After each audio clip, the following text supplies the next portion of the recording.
नमस्कार दोस्तों। आज हम सुनेंगे गुलजार की कहानी सांझ। तो ये कहानी शुरू करते हैं। लाला जी को ये बात खल गई कि ललाई ने बाल कटवा दिए और उनसे पूछा भी नहीं।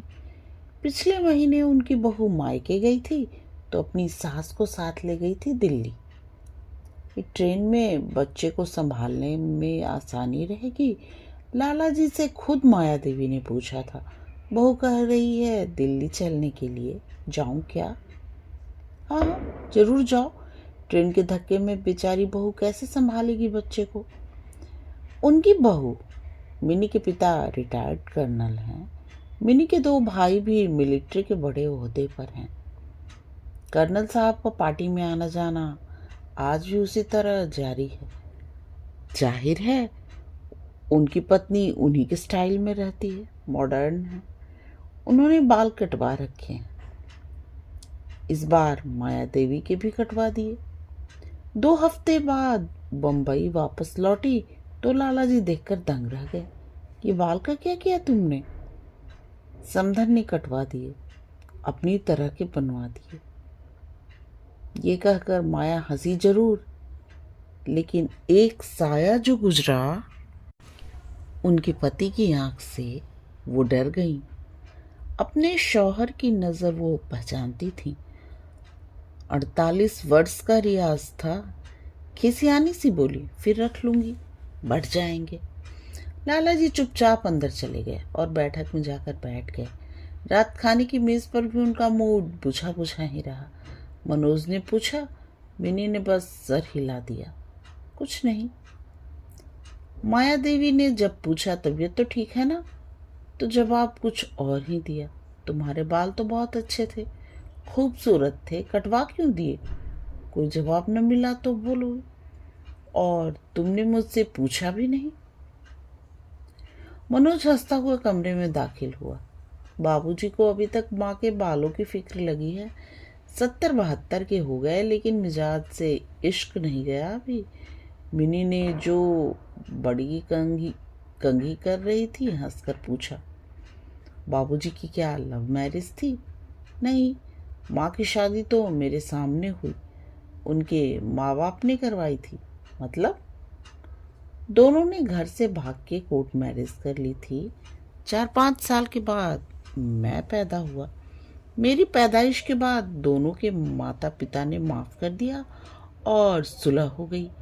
माँ मुझे लेकर पेरेंट्स को मिलने गई तो उन्होंने बाबूजी को घर से निकाल दिया।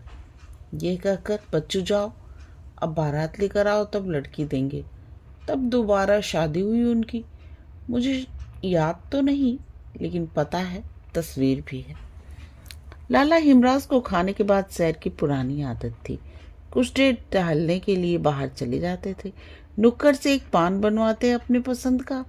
उम्र के साथ सुपारी जरूर कम हो गई थी, लेकिन उस रोज पनवाड़ी की दुकान से पहले ही लौट आए।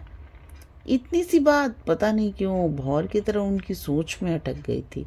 सांझ ही तो है, उसे हक कह लो, अधिकार कह लो, या कोई मुनासिब लफ्ज मिला नहीं।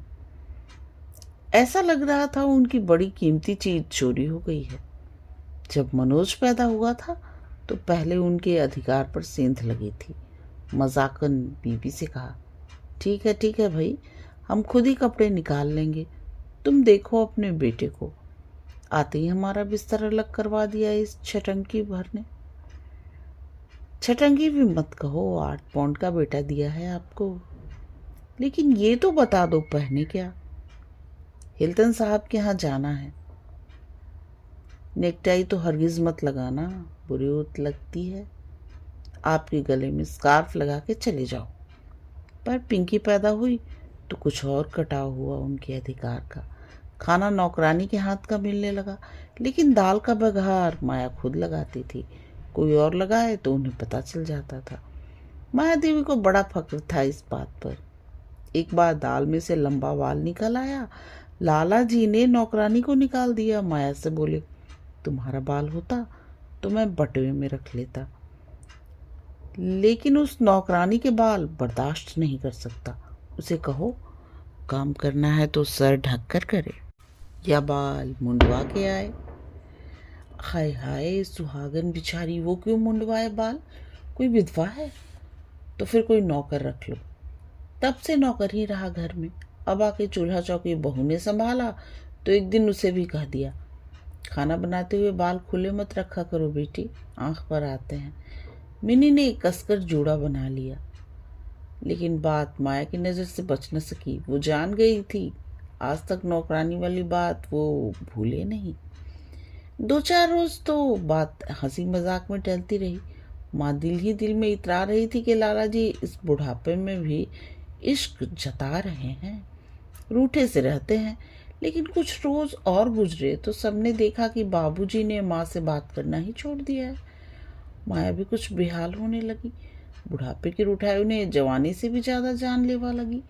खाने की मेज पर सब मिलते और लाला जी चुपचाप खाना खाकर उठते और सैर को निकल जाते। सैर भी कुछ छोटी होने लगी थी। माया ने पूछा तो जवाब दिया, अब जल्दी थक जाता हूँ। एक बेदिली सी रहने लगी घर में, साथ ही एक दबा दबा सा तनाव भी शुरू हो गया। खाने की मेज पर बैठे हुए मनोज ने कहा, बाबूजी आप चश्मे का फ्रेम बदल लीजिए, आजकल बड़े नए नए डिजाइन मिलते हैं। ये डिजाइन तुम्हारी माँ का पास किया हुआ है भाई। माँ का? मिनी ने हैरत से पूछा। हाँ, उन्हें गोल फ्रेम अच्छा नहीं लगता था, हमने चौरस ले लिया। फिर काले फ्रेम पर ऐतराज हुआ तो हमने ब्राउन ले लिया। एक रोज खाने पे बैठे तो चौंक कर देखा माया की तरफ। असबघार तुमने लगाया है? माया का जी भर आया। बहू ने पूछा, आपको कैसे मालूम हुआ? अरे बेटी, तुम्हारी सास के बघार में उसके हाथों की खुशबू आ जाती है। लेकिन उनकी खामोशी बरकरार रही। जब दबी दबी मनवाई का भी असर न हुआ तो मिनी ने एक दिन साफ साफ माफी मांग ली। मुझसे गलती हो गई बाबूजी, मैं अपनी मम्मी को मना नहीं कर सकी और मम्मी भी तो मान ही गई। वो दोनों को मम्मी कहती थी, माँ को भी और सास को भी। एक दबी मुस्कुराहट के साथ बाबूजी बोले, बातें बड़ी मामूली हैं बेटा, न होने से कोई दुनिया इधर की उधर नहीं हो जाती, लेकिन जिंदा रहने का रस बना रहता है बस। हम बूढ़े हो गए हैं, एक दूसरे से बेगाने तो नहीं हो गए। अगले दिन ही बाबूजी ने कहा, मैं कुछ दिन के लिए पिंकी के पास रहाता हूँ, जरा तब्दीली हो जाएगी। पिंकी जबलपुर में ब्याही हुई थी। मामूली से पश व पेश के बाद सब मान ही गए। मनोज ने तो मजाक भी किया, ठीक है जब तक माँ के बाल भी कुछ और लंबे हो जाएंगे। माँ ने समझाया, बेटी के यहाँ ज्यादा दिन मत रुक जाना, अच्छा नहीं होता, जल्दी लौटना। दूसरे दिन लाला जी ट्रेन से रवाना हो गए। 2 दिन, 4 दिन, 6 दिन, हफ्ता गुजर गया, लेकिन लाला जी जबलपुर नहीं पहुंचे। सबको फिक्र हो गई। दोस्तों रिश्तेदारों के यहाँ खोज शुरू हुई। खुदा न करे कोई हादसा ना हो गया हो। कुछ होता भी तो लाला जी खबर करते। कोई माकूल वजह उनके गायब होने की समझ में ना आई। बहुत मायूस होने के बाद पुलिस को इत्तला दी गई और अखबारों में तस्वीर छाप दी गई, मगर सुराग दार। परेशानी इस हद को पहुंची कि मुमकिन नामुमकिन हर तरफ से ख्याल जहन से गुजरने लगे। 2.5 महीने गुजर गए और एक दिन अचानक एक खत मिला, बद्रीनाथ के किसी आश्रम से। लाला हिमराज बहुत बीमार थे, उनकी हालत बहुत नाजुक थी और आश्रम के किसी पंडित ने उनकी डायरी से पता लेकर खत लिख दिया था। सब लोग फौरन बद्रीनाथ पहुंच गए, बस जरा सी देर हो गई। उसी सुबह उनका देहांत हो गया था। दाढ़ी पड़ी हुई थी, बाल बढ़ के जटाएं बन गए थे, चटाई पर पड़े हुए बिल्कुल सन्यासी लग रहे थे। माया देवी ने चूड़ियां तोड़ के फेंक दी और उनके कान में जाकर पूछा, बाल कटवा दूं? अब तो मुंडन करवाना होगा, विधवा हूं ना। और इस बार लाला जी से पूछ के बुढ़िया ने सर मुंडवाया।